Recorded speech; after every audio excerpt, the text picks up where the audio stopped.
aisles. This is 3 aisles, but there can be 5 aisles in a basilica. One of the This is a 6th century. Yes. One of the pieces I like, and you can come up and maybe take a picture of it, is this one. Is the basis of the column. Its shape looks like a heart. If you see it from above, it looks like a heart. It's heart-shaped.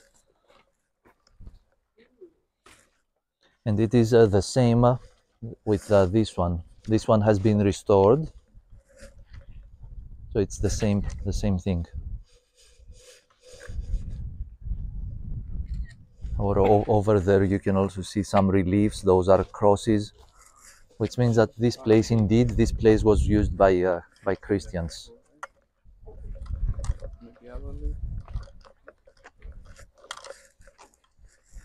Capernaum, East to heaven that on the shore.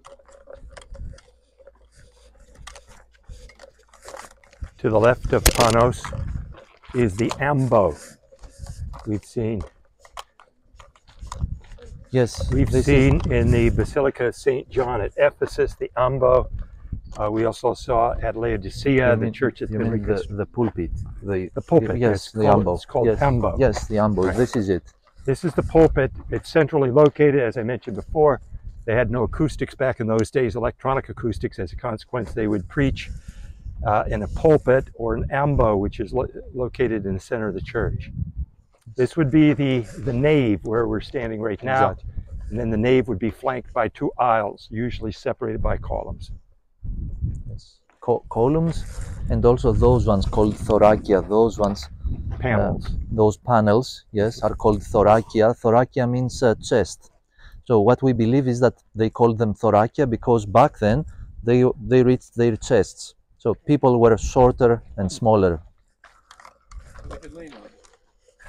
Yes. This is the ambo. Yes, the stairs are on the other side over there. So priests and in Constantinople also emperors could climb up and preach. This is part of the old floor. As you can see, everything is made of marble. Marble comes from the nearby area, actually from this area, the area of Kavala. Kavala is the nearby city, is rich in, very rich in marble. A big percentage of Greek marble is from here. We export huge quantities of marble all over the world. The most famous, one of the most famous qualities of marble is from the nearby island, the island of Thasos. You're touching history.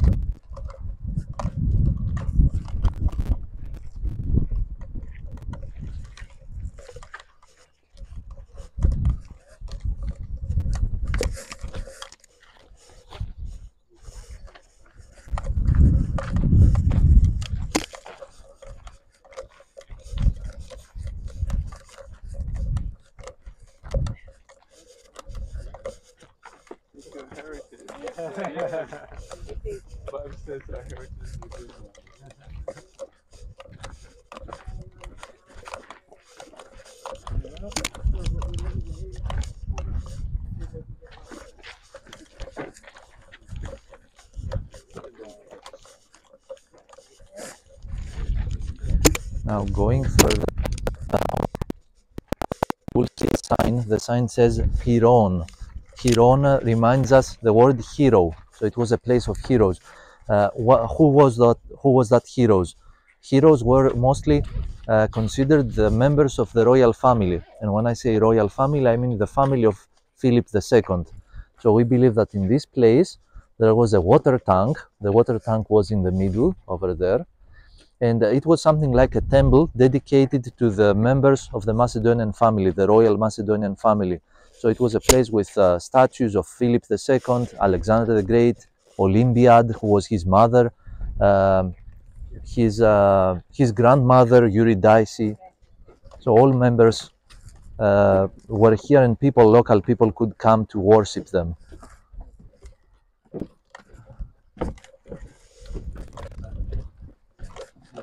And we are getting closer to St. Paul's prison.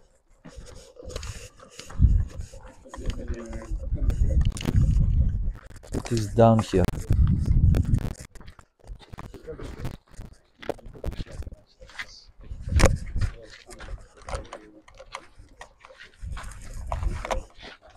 You can get closer.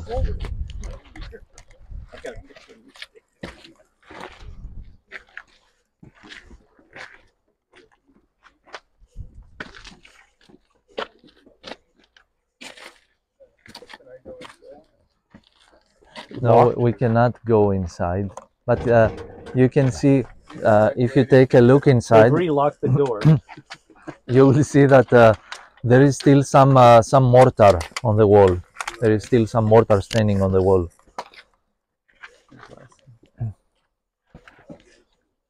What is this?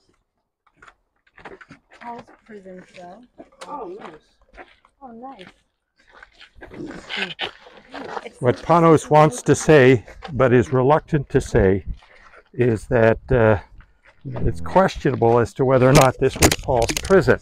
Right. It was a cistern, and tradition has claimed it to be Paul's prison, but many scholars do not believe that this was a prison back in those days. Now, it's also possible back in those days they didn't have prisons such as we have today, long-term holding cells.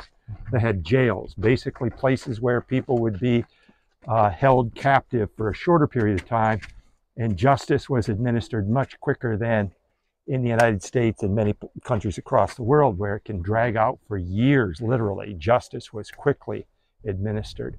So it is possible that Paul could have been jailed here, but if so, for short terms, and probably the water level was not so high as to drown Paul and Silas as they were here. So like I say, it's possible, but like I say, many scholars are skeptical as to whether or not Paul was actually jailed here. Now, the Bible tells us he was jailed somewhere, whether here or elsewhere among the ruins, hard to say. I know that's awkward for you, because if you say it wasn't here, some groups would say it was.